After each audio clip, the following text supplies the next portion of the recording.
हिंसा में सुलगे संभल को तो सीएम योगी ने संभाल लिया, लेकिन उस सियासत का क्या जो संभल को भड़काने में आउट ऑफ कंट्रोल होती जा रही है। वोट बैंक के चक्कर में नेता संभल जाने के लिए लाइन लगाए बैठे हैं। क्या अखिलेश यादव, क्या राहुल गांधी, सबको इस वक्त संभल दिख रहा है। यह तब है जब संभल का माहौल अब शांत है।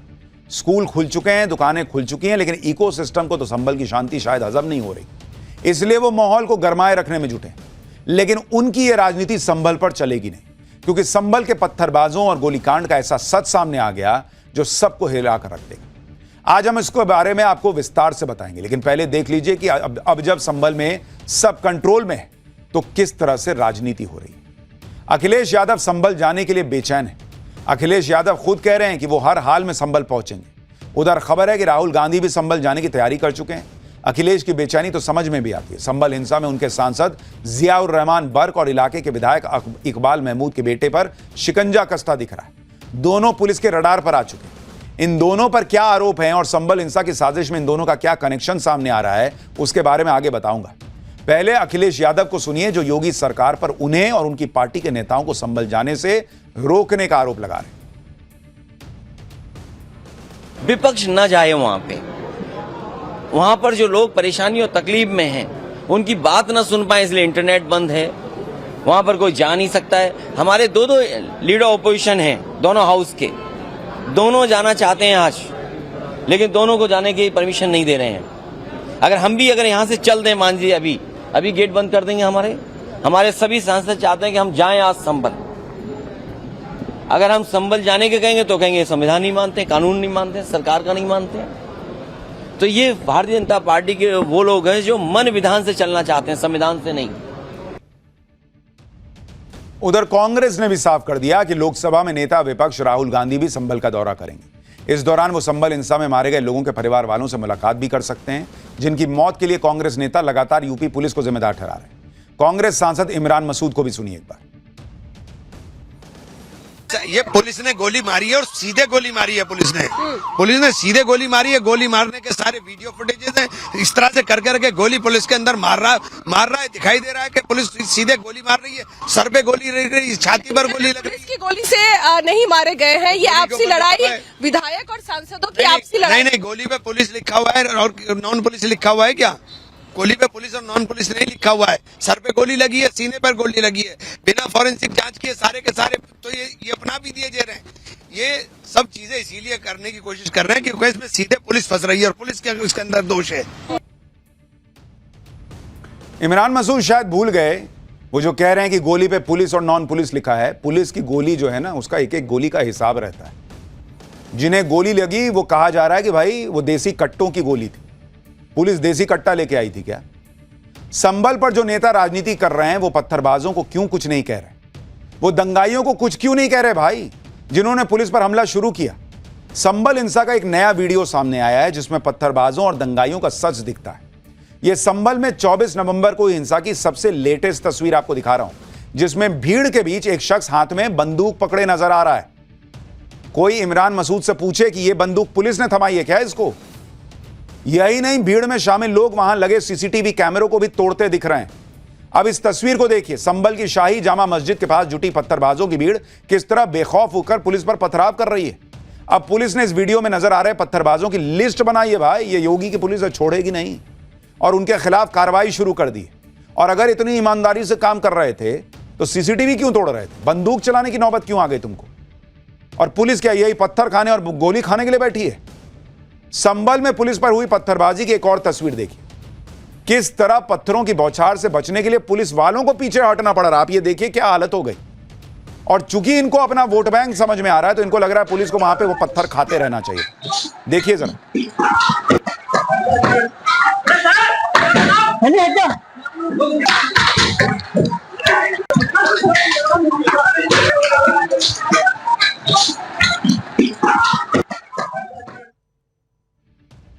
संभल में पत्थरबाजों के बवाल की एक और तस्वीर दिखाता हूं। पुलिस के पहुंचने की जानकारी मिलते ही पत्थरबाजों की भीड़ उन पर टूट पड़ी थी, जिसके बाद पुलिस वाले गलियों में जान बचाकर भागते नजर आए। आप तस्वीर देखिए, पुलिस वालों को भागना पड़ा बॉस, ऐसी हालत शुरू में हो गई थी।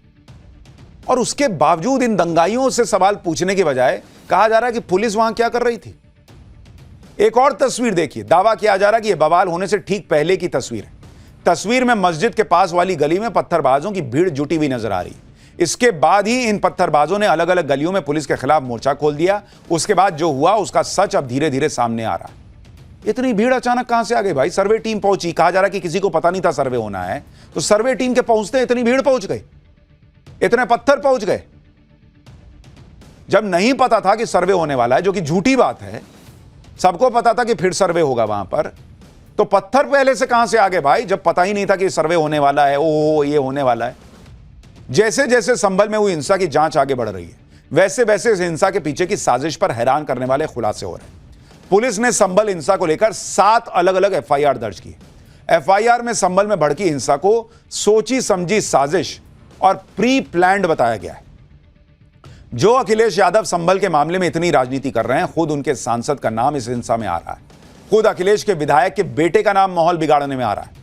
एफआईआर में संभल से समाजवादी पार्टी के सांसद जियाउर रहमान बर्क को आरोपी नंबर 1 बनाया गया है, नंबर 1, जबकि इलाके से समाजवादी पार्टी के विधायक के बेटे सुहेल इकबाल को आरोपी नंबर 2 बनाया गया है। इन दोनों के अलावा 2700 से ज्यादा लोगों को भी एफआईआर में आरोपी बनाया गया है। संभल हिंसा को लेकर दर्ज एफआईआर के मुताबिक घटना के दिन मस्जिद में सर्वे रोकने के लिए उपद्रवियों की भीड़ घातक हथियारों से लैस होकर पहुंची थी। एफआईआर में यह भी लिखा गया कि समाजवादी पार्टी के सांसद जियाउर रहमान बर्क ने भड़काऊ बयानबाजी करके भीड़ को उकसाया, जबकि सपा विधायक के बेटे सुहेल इकबाल ने भीड़ से कहा कि मैं तुम्हारे साथ हूं, कुछ नहीं होने दूंगा। इसके बाद भीड़ ने पुलिस की टीम पर धावा बोल दिया। आरोप है कि भीड़ को पुलिस से पिस्तौल, गोलियां और आंसू गैस के गोले छीनने के लिए भी उकसाया गया।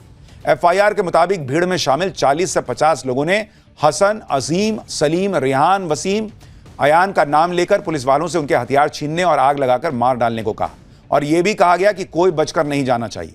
एफआईआर के मुताबिक भीड़ ने दरोगा की पिस्टल छीनने की कोशिश की। भीड़ में शामिल लोग पुलिस से 25 गोलियां और 25 रबर बुलेट लूट कर भी ले गए। एफआईआर में आगे बताया गया कि पुलिस के अधिकारियों ने भीड़ को समझाने की कोशिश की, लेकिन भीड़ ने जान से मारने के इरादे से पुलिस पर ईंट और पत्थर फेंकने शुरू किए। एफआईआर में यह भी दावा है कि भीड़ की तरफ से पुलिस पर फायरिंग भी हुई और भीड़ से घिरने के बाद पुलिस को पीछे हटना पड़ा। अब ऐसे में सवाल है कि इस एफआईआर में समाजवादी पार्टी के लोगों के नाम आ रहे हैं, तो भाई वो तो पूछा जाएगा कि एक दिन पहले यूपी बाईपोल आप हारते हो, कुंदरकी की मुस्लिम बहुल सीट पर भी हारते हो, तो क्या यह सोच समझकर नहीं हुआ कि भाई मुसलमान को यह लगे कि बीजेपी जो है वो हम पर अत्याचार कर रही है, देखो देखो क्या हो रहा है, गोली चल रही है, ये हो रहा है, वो हो रहा है, और फिर मुसलमान का वोट एकजुट हो सके? यह प्रश्न नहीं पूछा जाएगा? समाजवादी पार्टी की राजनीति की पोल कैसे खुल रही है, जिसमें संभल का हमदर्द होने का दिखावा ये लोग कर रहे हैं, जबकि एफआईआर से साफ पता चल रहा है कि पहले लोगों को उकसाया गया, दंगे करवाने का प्रयास हुआ, और जब एक्शन होता है तो उस पर आंसू बहाए जा रहे हैं। लेकिन जिन्होंने भी संभल में हिंसा फैलाई वो बचने वाले नहीं है। एफआईआर दर्ज होने के बाद संभल हिंसा के आरोपियों पर शिकंजा कसना भी शुरू हो गया। अब तक 25 से ज्यादा उपद्रवियों को गिरफ्तार किया जा चुका है। संभल हिंसा को लेकर दर्ज 7 एफआईआर की डिटेल भी सुनी। पहली एफआईआर दरोगा दीपक राठी ने दर्ज करवाई है। सपा सांसद जियाउर रहमान बर्क पर आरोप है, विधायक के बेटे सुहेल इकबाल का नाम है। दूसरा एफआईआर दरोगा शाह फैजल ने दर्ज कराई है। गाड़ियों में आगजनी करने का आरोप है, नामजद अज्ञात आरोपियों की शिकायत है। तीसरी एफआईआर संभल के सीओ अनूप चौधरी ने दर्ज कराई है। उपद्रवियों पर फायरिंग करने का आरोप है। 800 अज्ञात आरोपियों के खिलाफ शिकायत है।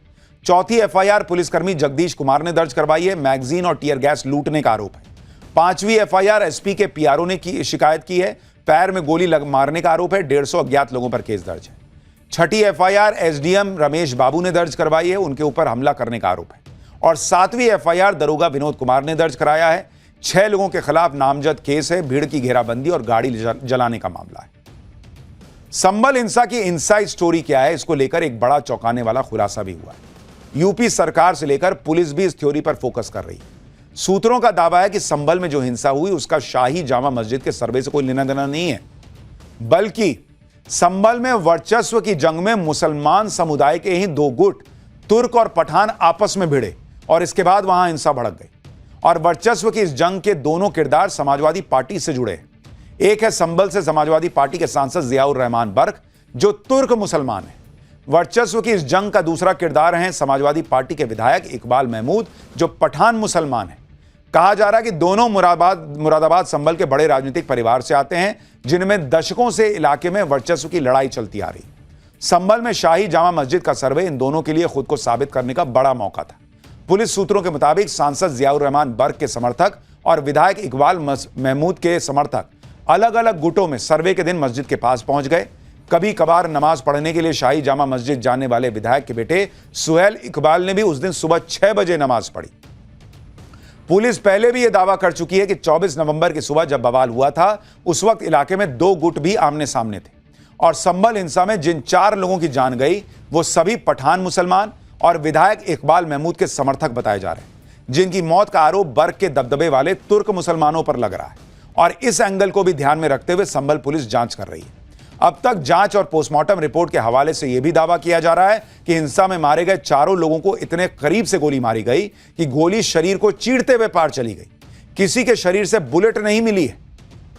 तो ऐसे में सवाल पूछा जा रहा है कि इतने करीब तो भाई वही आसपास में जो लोग होंगे वही होंगे। संभल में जामा मस्जिद के सर्वे के दौरान रविवार को हुई हिंसा में पथराव करने वाले शहर के अलग अलग हिस्सों से आए थे। पुलिस के मुताबिक अब तक जिन 25 लोगों की गिरफ्तारी हुई, उनमें से ज्यादातर लोग हिंसा प्रभावित इलाकों के रहने वाले नहीं हैं। उनके घर जामा मस्जिद से करीब 6 किलोमीटर दूर है। वो 6 किलोमीटर दूर से आए थे नमाज पढ़ने। रविवार को सर्वे वाली सुबह जब पुलिस फोर्स का मूवमेंट शुरू हुआ तो इलाके में अचानक हलचल बढ़ने लगी। देखते ही देखते जामा मस्जिद के आसपास की गलियों में पत्थरबाजों की भारी भीड़ इकट्ठा हो गई। पुलिस सूत्रों का दावा है कि ये सभी पत्थरबाज व्हाट्सएप पर बल्क मैसेज भेजकर जामा मस्जिद के पास इकट्ठा किए गए थे। व्हाट्सएप मैसेज के जरिए यह अफवाह फैलने लगी कि मस्जिद में कुछ होने वाला है।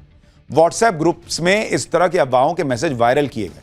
इसके बाद शहर के दूसरे हिस्सों से बड़ी संख्या में लोग जामा मस्जिद के पास गलियों में पहुंच गए। सूत्रों का दावा है कि सुबह 8 बजे तक 2000 से ज्यादा लोगों की भीड़ मस्जिद के पास वाले इलाके में पहुंच गई। इसमें ज्यादा संख्या उन युवाओं की थी जो मस्जिद के आसपास के रहने वाले थे भी नहीं। इन उपद्रवियों ने कश्मीर स्टाइल में पुलिस पर पत्थरबाजी की।